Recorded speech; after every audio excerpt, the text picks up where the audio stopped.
Okay चलो आ जाओ, back question 1 करते हैं। From the following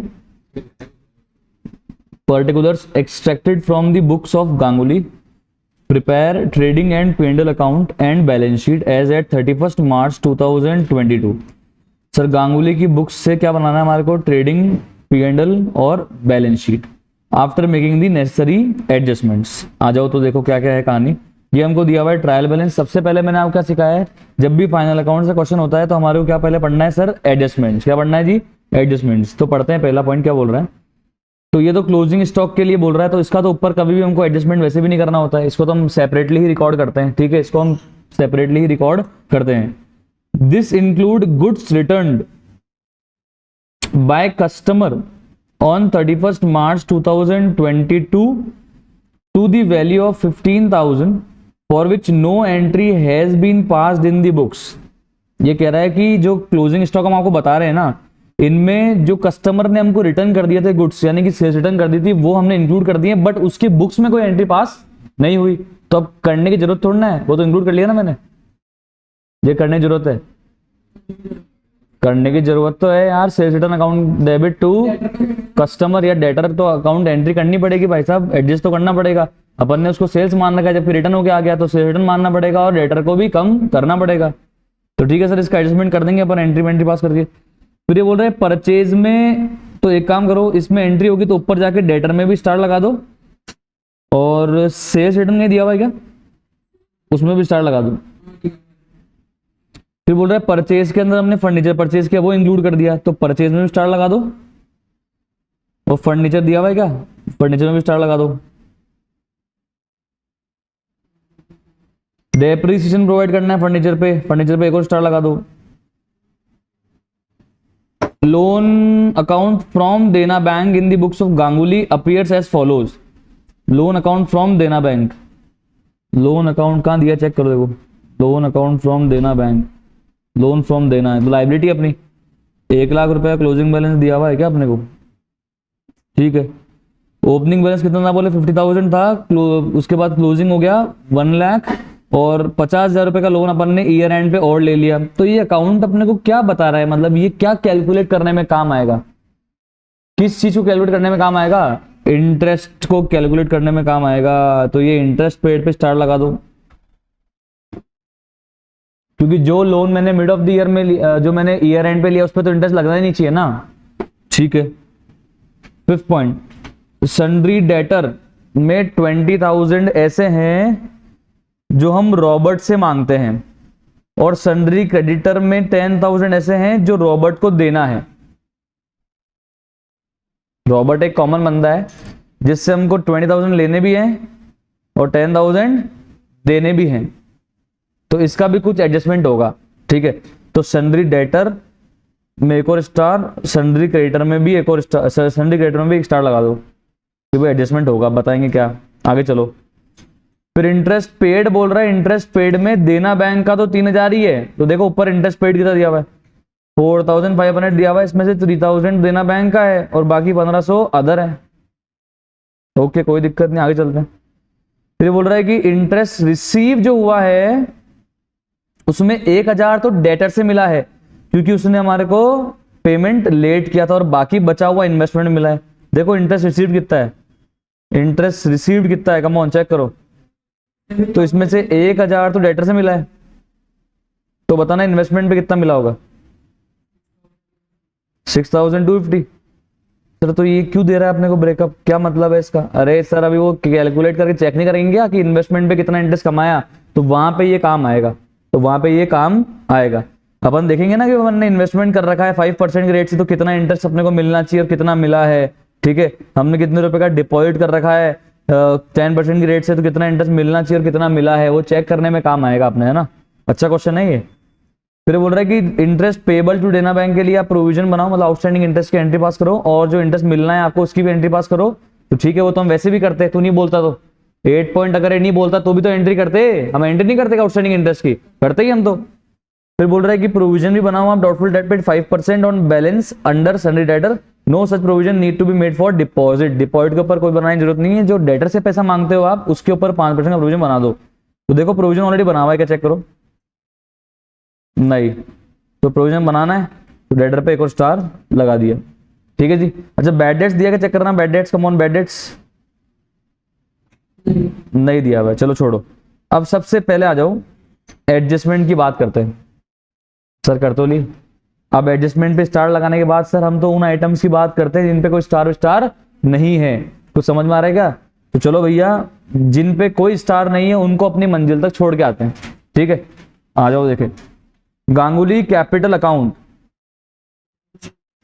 come on, opening capital है, कहां लिखेंगे इसको एक बार? बैलेंस शीट में इंटरनल कॉलम में। कम ऑन, बैलेंस शीट में इंटरनल कॉलम में लिख देंगे, लायबिलिटी साइड पे।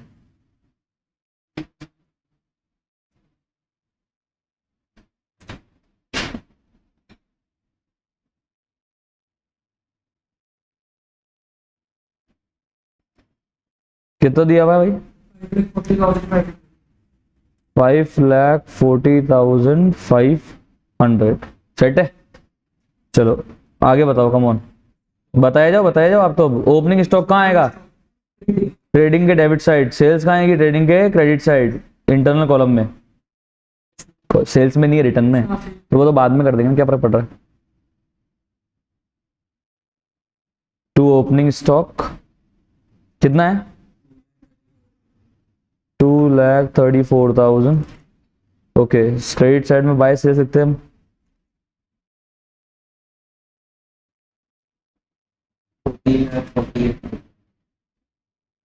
$14,48,000 इसमें से सेल्स रिटर्न मुझे माइनस करना है, ये बाद में करेंगे, एक बार बस लिख के छोड़ रहा हूँ। ओके आगे बताओ। स्टार वाले बताने ही नहीं है अभी, बिना स्टार वाले बताने हैं। पर्चे रिटर्न को भी छोड़ दो, बाद में कर देंगे। कैरेज इनवर्ड कहाँ आएगा बोलो? ट्रेडिंग है पेंडल, कम ऑन, ट्रेडिंग है पेंडल, ट्रेडिंग आ जाओ, ट्रेडिंग में फटाफट। कैरेज इनवर्ड ट्रेडिंग के डेबिट साइड, 2-4 लाइन छोड़ रहा हूँ मैं परचेज के लिए, फिर लिख रहा हूँ कैरेज इनवर्ड।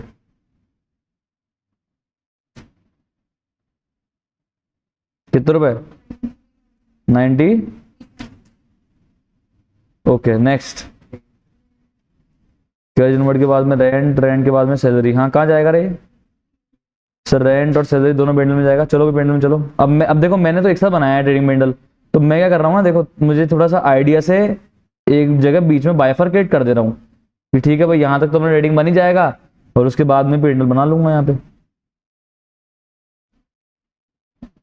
पेंडल के डेबिट साइड पे आएगा टू रेंट और टू सैलरी। कोई इसमें वो नहीं है कि एडजस्टमेंट? रेंट कितना है? 28,500। सैलरी कितनी है? 46,500। समझ में आ रहा है आपको? सन क्रेडिटर को स्किप कर दो, क्रेडिटर को स्किप कर दो, लोन फ्रॉम देना बैंक को तो स्किप क्या करना है, ये तो पता ही है कहाँ जाने वाला है। ये कहाँ जाएगा? ये तो लाइबिलिटी में जाएगा ना यार, लोन लिया हुआ है अपन ने। चलो इसका इंटरेस्ट, अरे वो तो बाद में कर लेंगे ना, इसको तो लिखें लाइबिलिटी में। लाइबिलिटी में कैपिटल की 4-5 लाइन छोड़ दो, फिर लिखो लोन फ्रॉम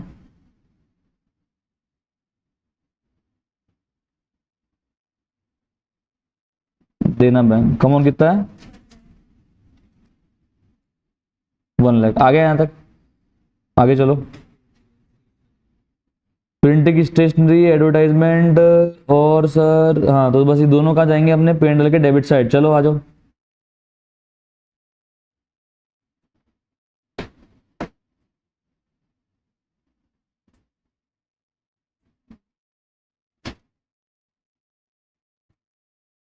कितना है? और एडवर्टाइजमेंट कितना है?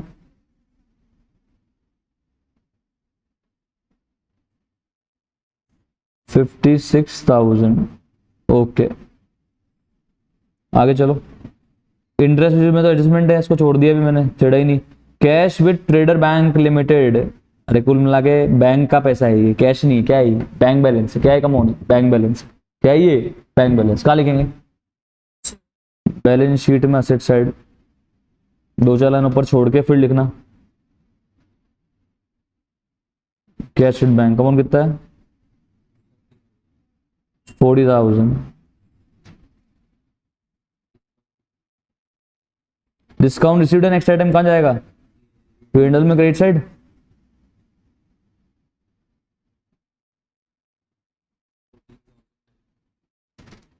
$14,950 आ गया। आगे चलो। इन्वेस्टमेंट कहाँ जाएगा? असेट है यार, है तो अपना 25,000 का।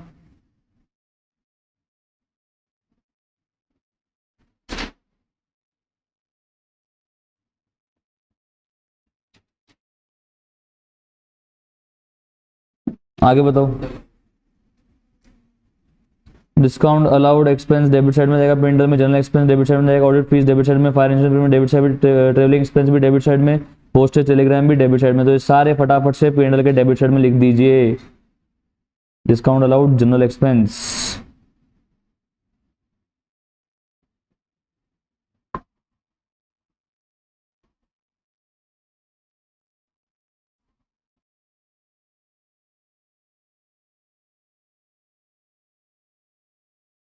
Audit fees. डिस्काउंट अलाउड कितना है? 37,700। जनरल एक्सपेंस कितना का मॉन? 19,600। ऑडिट फीस कितनी है? 3,500। ओके आगे बताना। हाँ, फायर इंश्योरेंस प्रीमियम।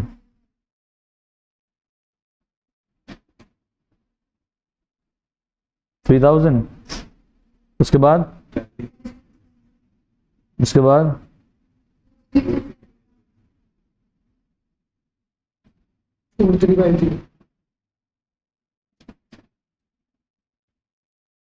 आजकल टेलीग्राम कौन करता है? टेलीग्राम चलाते हैं लोग। ये वो पुराने वाले टेलीग्राम की बात कर रहा है। चलो ट्रेवलिंग एक्सपेंस कितना है? सबसे ज्यादा घपला इधर ही होता है, ट्रेवलिंग एक्सपेंस। Postage Telegram 4,350। और क्या है? हो गया? बस भी है क्या? बस असेट में आएगी फिर तो। बस है क्या? Cash in and asset side में। डिपॉजिट भी कहाँ आएगा? असेट साइड में। आ जाओ।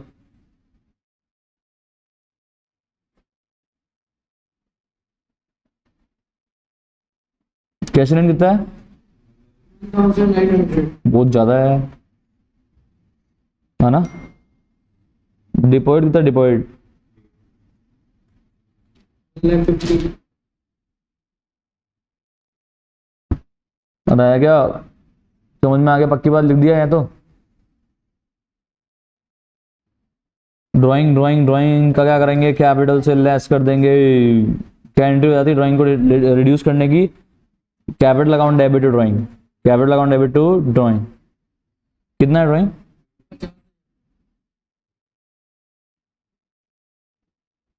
ओके सेट है यहां तक। अब आ जाइए फाइनली फर्स्ट एडजस्टमेंट की तरफ बच्चों। Value of closing stock as at year end 31 March is 3,93,000। Entry बोलो, कम ऑन एंट्री बोलो। Closing stock to trading.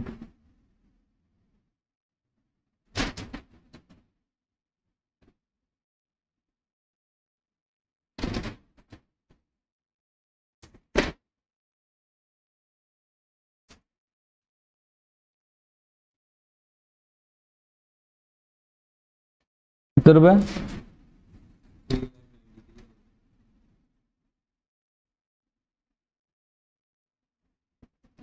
Okay next इसी पॉइंट में क्या था?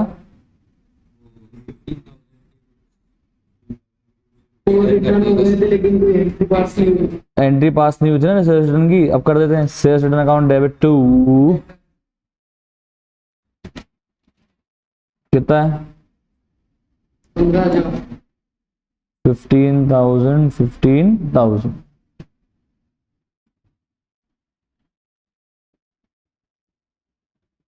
अरे बोला आया क्या?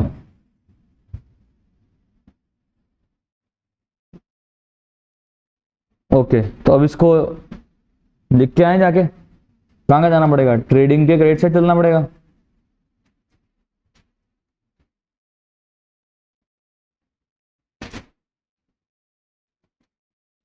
कितना क्लोजिंग स्टॉक 3,93,000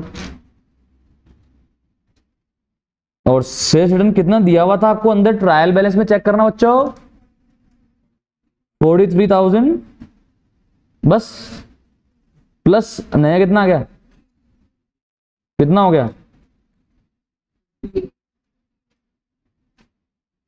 कितना बचा फिर net sales come on net sales बाहर कितनी बची 13 लाख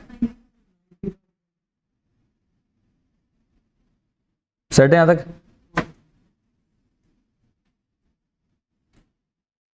अच्छा सुनो डेटर कितने के थे रे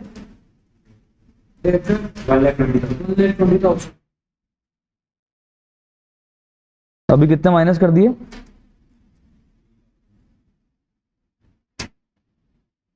15,000 तो मैं इसको क्या बैलेंस शीट में दिखा रहा हूं कि भाई डेटर कम हो गए बेसिकली बैड डेट्स तो वही नहीं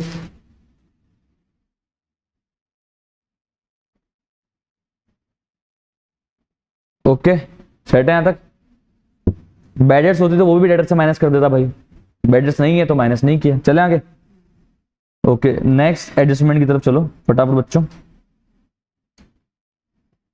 परचेज में फर्नीचर परचेज इंक्लूड कर लिया यार कब परचेज किया था वो फर्नीचर 1 जनवरी को कितने का 10,000 का एंट्री का कर दी मैंने गलती से purchase account debit to cash है बैंक विया वेंडर एंट्री होनी का चाहिए थी furniture account debit to cash है वेंडर अभी क्या करूं फर्नीचर को डेबिट कर दूं परचेज को क्रेडिट कर दूं आ जाओ लिखो अगर आप लिख रहे हो तो एंट्री मेरे साथ सर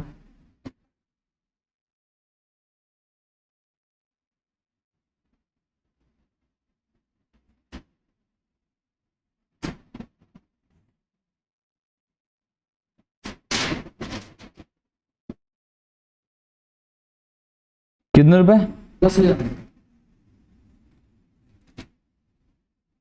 डेप्रिसिएशन के लिए कोई स्पेसिफिक अलग से पॉइंट दिया है क्या हाँ चलो तो थर्ड ये बोला 10% से डेप्रिसिएशन लगाएंगे लगाओ भाई कोई नहीं आराम से लगाओ कोई मना ही नहीं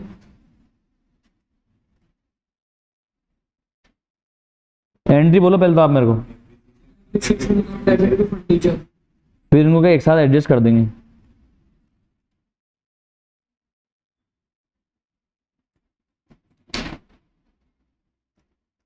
अब सुनो अंदर ट्रायल बैलेंस में कितना फर्नीचर दिया हुआ ये बताओ आप तो 9,000 पक्का हाँ तो वो 9,000 पे तो पूरे साल भर का लगाते हैं कितने परसेंट से 10 10% प्लस ये जो भी 10,000 का नया लिया ये कब लिया तो इस पे कितने महीने का लगेगा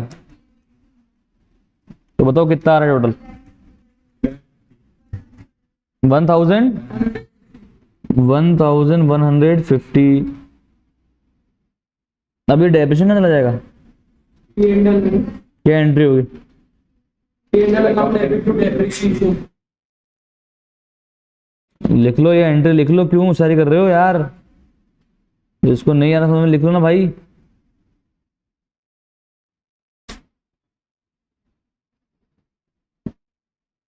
लास्ट में तो आपके नोट्स ही काम आएंगे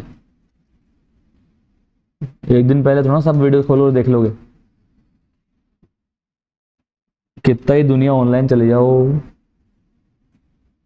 जब तक बच्चा सेल्फ स्टडी और खुद के नोट्स नहीं बनाएगा ना तब तक वो पास नहीं होएगा आज की तारीख आईसीएआई में साफ साफ कहती है बोले भैया आईसीएआई की लैंग्वेज को याद कर लो थ्योरी सब्जेक्ट के अंदर समझ के वो लिखो तो नंबर आ जाएंगे नहीं तो नहीं आएंगे और अगर आपकी खुद की लैंग्वेज इतनी अच्छी बनाने को आपको आती है तो खुद की लैंग्वेज बना के लिख लो मना ही नहीं है लॉ में बच्चे जो खुद की लैंग्वेज बना के लिख के आते हैं पर उनकी लैंग्वेज में आईसीएआई के शब्द ही होते हैं तो नंबर मिल जाते हैं पर आईसीएआई के शब्द ही नहीं और खुद की लैंग्वेज में कुछ भी लिख रहे हैं अपन एग्जाम्पल दे समझा रहे हैं तो क्या क्या मतलब उसको कोई नंबर नहीं मिलता उस चीज का है कि नहीं है तो आप तो पूरी ढंग से पढ़ाई करा करो चलो तो अब एक काम करते हैं सेकंड पॉइंट और थर्ड पॉइंट को एडजस्ट करके आते हैं तो एक तो परचेस कम हो जाएगा एक फर्नीचर बढ़ा देंगे फिर फर्नीचर डेप्रिसिएशन की वजह से कम हो जाएगा और डेप्रिसिएशन बिल्डर में डाल देंगे आ जाओ साथ साथ करते हैं चलते हैं फटाफट से चलते हैं ट्रेडिंग में चलो पहले तो लिखते हैं टू परचेज इंटरनल कॉलम में कितने का परचेज है बताओ इसमें से लेस कर दूं फर्नीचर परचेज कितना था ये तो लेस कर दिया अब परचेज रेट में तो लेस करूंगा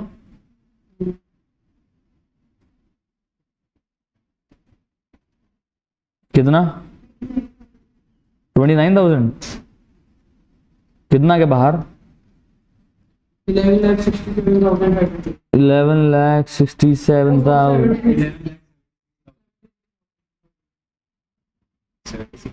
76,500 आ गया, सही तो है। चले आगे, अब कहाँ चलें? सेकंड P&L में चलते हैं जो टू डेप्रिसिएशन।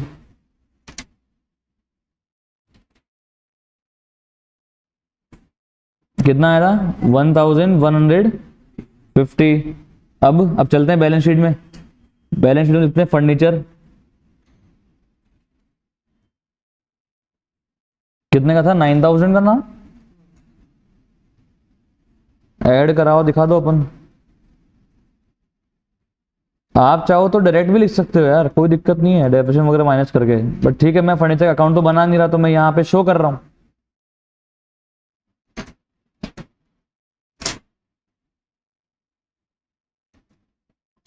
कितना रहा बोलो बच्चों?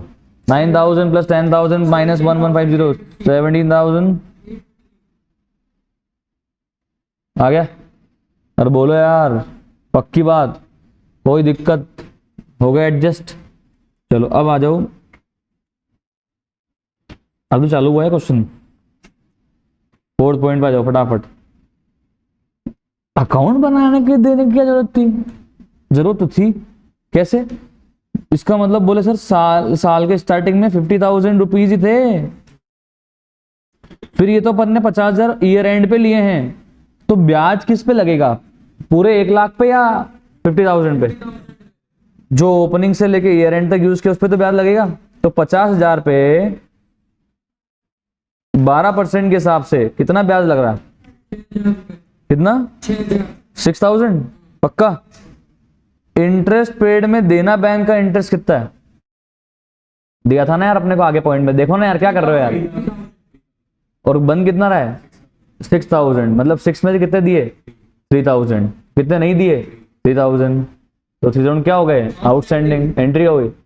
Outstanding interest account debit to, ये interest account debit, interest account debit to outstanding interest. Interest expense है तो इंटरेस्ट को डेबिट करेंगे, आउटस्टैंडिंग इंटरेस्ट लायबिलिटी तो उसको क्रेडिट कर देंगे। आ जाओ एंट्री करते हैं बंदो स्टेप बाय स्टेप काम करेंगे, कोई दिक्कत नहीं। कौन सा पॉइंट है ये तो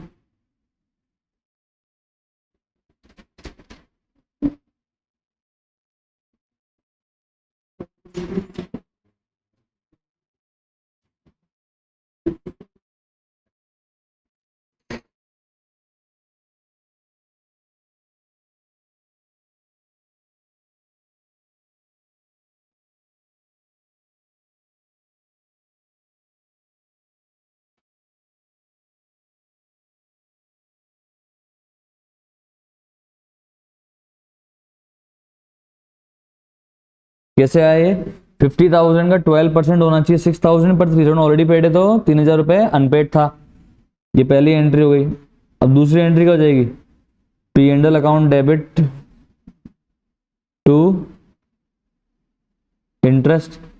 अब देखो ना ऑलरेडी इंटरेस्ट कितना था बताओ, कितना था ऑलरेडी इंटरेस्ट बताओ ना? 4,000। उसमें से 1,500 तो किसी और का इंटरेस्ट था। देना बैंक का कितना था पेड? 3,000।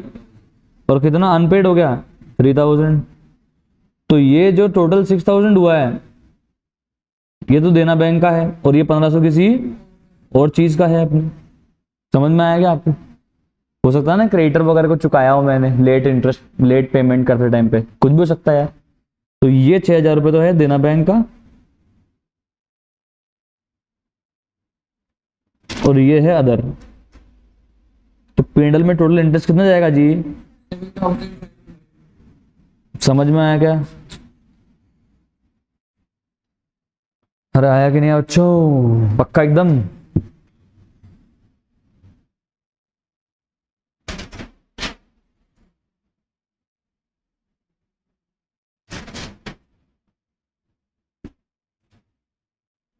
तो टू इंटरेस्ट 7,500। अब देखो मैं एंट्रियां कराया तो मैं ब्रेकअप नहीं बता रहा भाई, बात ही है मैं कराया है एंट्रियां। और आउटस्टैंडिंग इंटरेस्ट कहाँ दिख जाएगा? बैलेंस शीट में, liability side, loan from Dena bank के नीचे। क्लियर है क्या? कोई डाउट? और बोलो, चलो आगे। अभी फिफ्थ पॉइंट मजेदार है। ये बोल रहा है कि रॉबर्ट से हम मतलब डेटर्स से हम पैसा मांगते हैं, उन डेटर्स में 20,000 तो रॉबर्ट से मांगते हैं और क्रेडिटर को पेमेंट देना है, और क्रेडिटर में भी 10,000 रॉबर्ट को देना है। मतलब ये रॉबर्ट ऐसा बंदा है कि इससे हम पैसे मांगते भी और उसको पैसा देना भी है, पैसा मांगते भी हैं और पैसा देना भी है। कितना कॉमन अमाउंट है? 10,000। अरे यार तेरे को 20,000 तेरे से लेना है और 10,000 तो देना है, हाँ 10,000 तो मैं दोनों में क्यों दिखाऊं? एक में दिखा दूंगा ना। तो जो कॉमन अमाउंट है उसको तो नेट कर देते हैं। भाई तेरे से 20,000 लेना है, तेरे को 10,000 देना है, तो नेट में कितना लेना है? 10,000 लेना है ना। तो बस नेट में डेटर में रहने दो 10,000, बाकी हटा दो। जो 10,000 एक्स्ट्रा डेटर हटा बन रखा है उसको भी हटा दो, 10,000 क्रेडिटर को भी हटा दो। इसको बोलते हैं डेट कैंसिलेशन।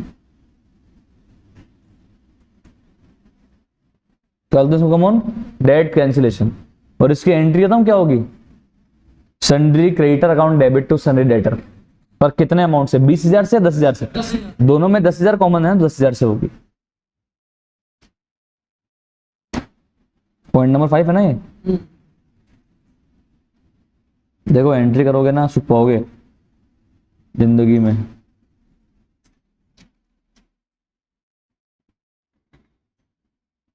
सन्ड्री कर ली entry, creditor account debit to sundry debtor 10,000 10,000। तो अब कहाँ चले सर? कहाँ क्या चलना है? चलो आप तो लायबिलिटी में चलो, लायबिलिटी में चलो। बताना क्रेडिटर कितने थे वैसे? 70%।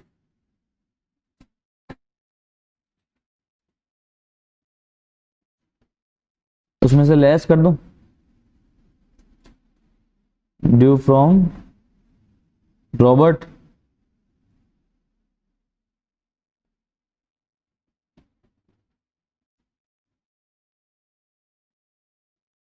और डेटर में से भी लेस कर देता हूं, due to Robert.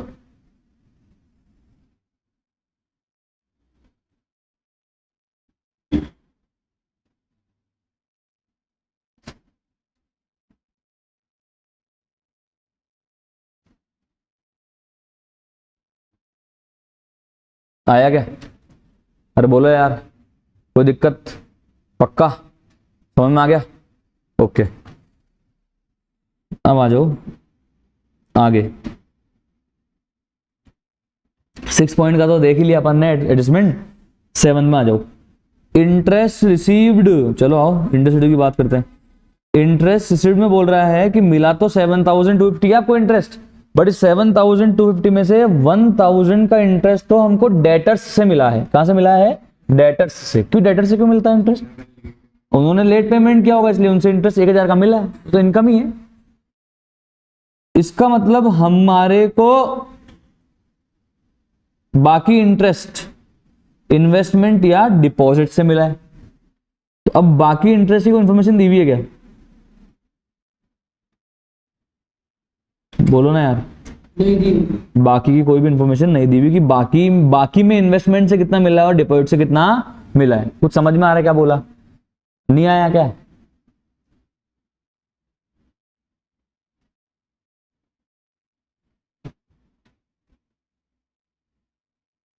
Total interest received,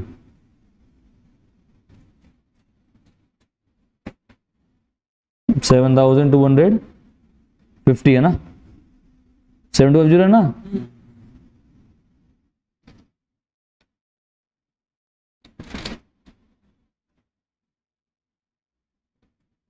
from debtors तो है 1,000 और फ्रॉम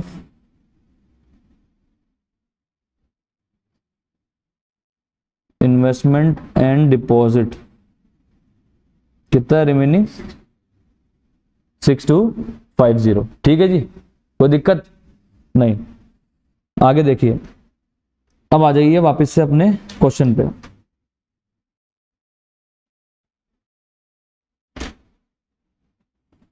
इन्वेस्टमेंट कितना कर रखा है अपन ने? 25,000 ओपनिंग से ही है। इस पे 5% का इंटरेस्ट वैसे कितना होता है बताना?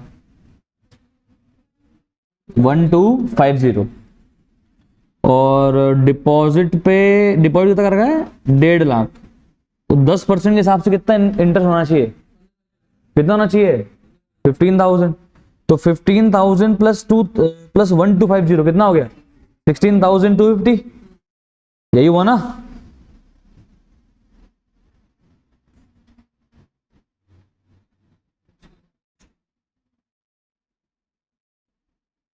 भाई टोटल इंटरेस्ट ऑन फ्रॉम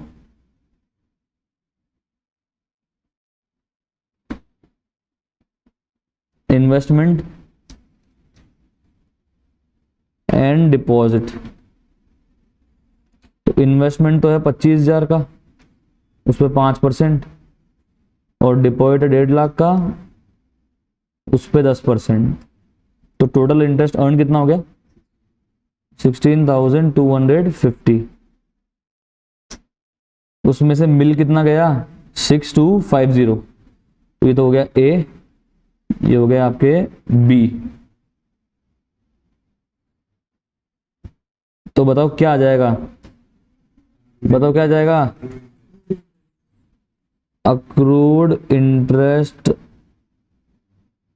आ जाएगा 10,000। कैसे आया? बी माइनस ए। कितना कमाया? 16,250। उसमें से कितना मिला? 6,250। तो नेट में कितना कमाया और नहीं मिला? 10,000। कितना कमाया और नहीं मिला? 10,000। समझ में आया क्या? अरे बोलो, पक्की, श्योर? तो अब कैसे करें इसकी रिकॉर्डिंग? सर P&L में कितना जाएगा? P&L में कितना जाएगा? जितना डेटर से ये जितना डेटर से कमाया और जितना इंटरेस्ट से कमाया, तो टोटल कितना हो गया? 17,250। 17,250। आ जाओ।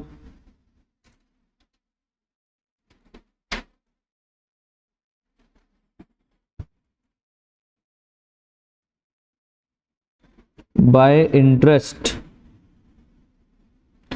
रिसीव्ड तो है, तो पहले रिसीव्ड के लिख देते हैं इंफॉर्मेशन। इसका अगर ब्रेकअप लिखें यहां पे मान लो अपन, तो कैसे लिखेंगे देखना? Received from debtor 1,000, received on investment and deposit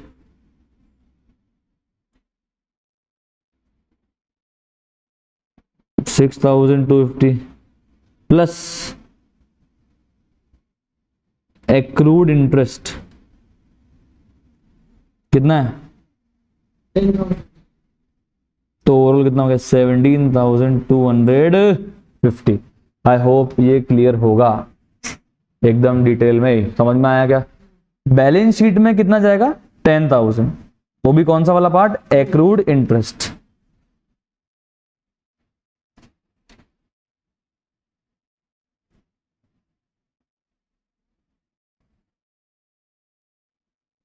आ गया?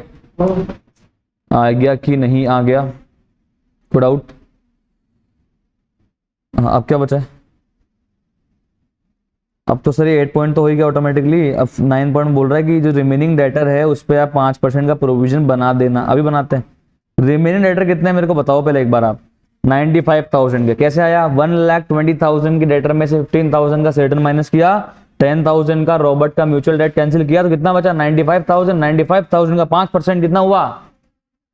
4,750। प्रोविजन बनाएंगे, पैसे से लेंगे पापा से। पापा कौन है? P&L एंट्री हो जाएगी। P&L account debit to provision for doubtful debt लिखो।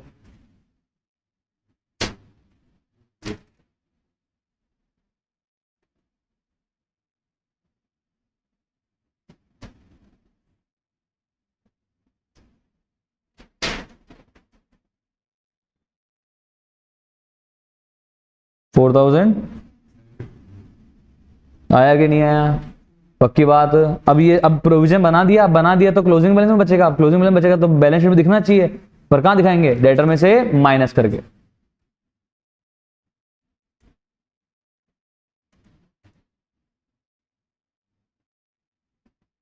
लेस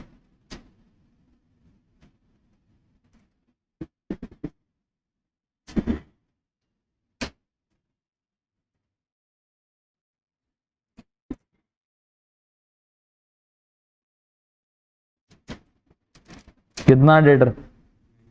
20,250। क्या बच गया अब? क्लोजिंग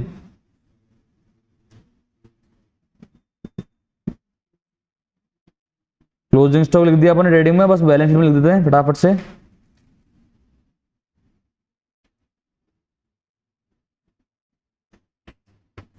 $3 लाख। चले आगे। अब कोई एडिशनल बचा है क्या? चेक करो आराम से। नहीं से कुछ भी नहीं बचा, तो फटाफट से क्लोज करो ट्रेडिंग पेंडल को, फटाफट फास्ट। टोटल बताओ क्रेडिट सेल कितनी आ रही है? 17 लाख।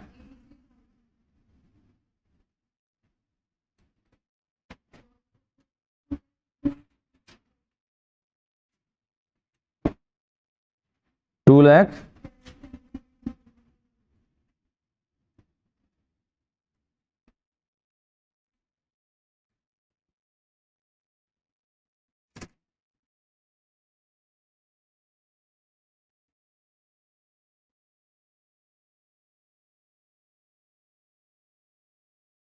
कल होमवर्क दिए थे, कर लाए क्या आप लोग?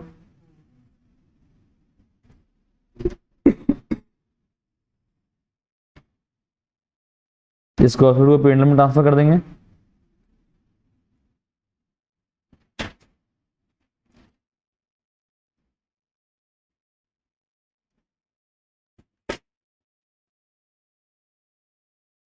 $2,79,500। हाँ जी, क्रेडिट साइड बताओ फटाफट पेंडल में। 3,11,700।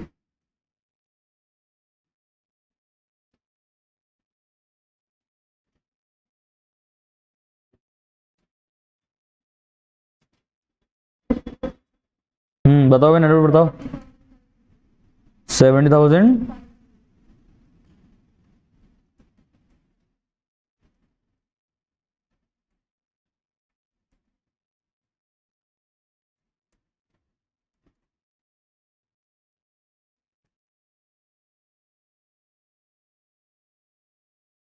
कैपिटल में ऐड कर देंगे।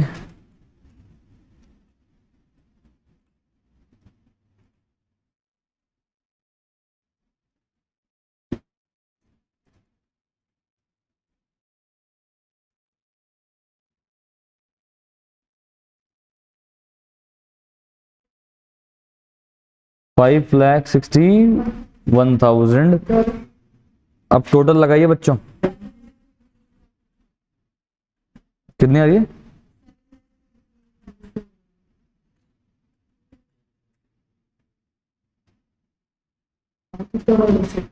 और सेटा में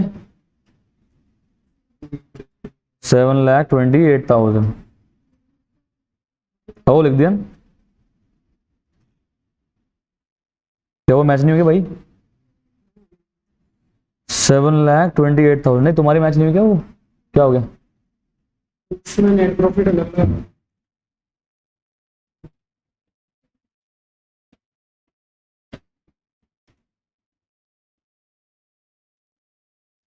समझ में आया कि नहीं आया?